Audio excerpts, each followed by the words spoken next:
This is a short video highlighting the changes we've made to our property over the last few months, starting with the little surfboard garden and going up our driveway.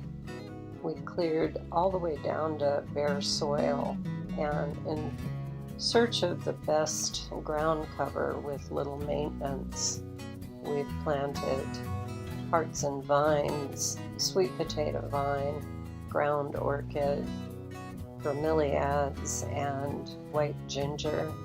We have some night blooming jasmine and just a variety of plants, but the sweet potato vine definitely has taken over and needs to be trimmed back quite often.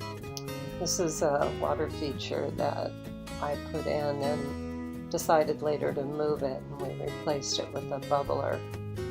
I like having water features throughout the property. We have wonderful soil here in Palolo, but unfortunately we have a very thin layer, and nearly every place you try to dig, you hit rock. So probably the most feasible thing is to use pots and containers to do above ground gardening. So I cleared the weeds and grass away and laid down ground cloth and covered with mulch so we could arrange the pots. This is a vertical garden where we have herbs and flowers growing, which is attached to our carport.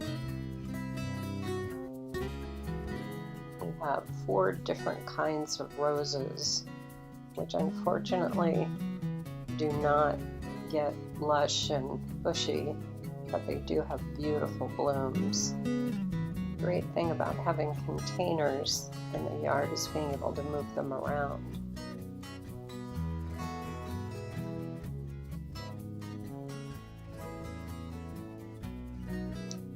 This rose coming up is a beautiful rose that bloomed the day my daughter's best friend's baby girl was born. And her name is Gisela Rose, so naturally we call it Gisela Rose. Beautiful rose for a beautiful little girl. The most recent addition that we've made to the garden is at the bottom of our stairs. It's a 32-gallon pond, which we've put water lilies and taro and iris and lots of goldfish. I love watching the fish in the pond. And we made a fountain out of a pumice mask that somehow materialized when we started clearing the land. I've installed drip irrigation throughout the property, which has really made it pretty carefree as far as maintenance and worry. The only thing that really you need to do your due diligence would be with the weed control and keeping the plants in their designated area. The sweet potato vine just takes over any place you put it, so it needs to be groomed regularly. These are some tillandsia that I've had for years that we relocated up to the tree above the water pond. This is a before and after of the area at the bottom of our stairs, which we've landscaped, again removing the grass and putting down ground cloth and mulch. I'm looking for the perfect mulch so it has a little richer look to it. And we're hanging orchids on the fence. The picture on the left is pretty much what we started with, and what we have now on the right. No matter how caught up one might think they are, there's always something to be done.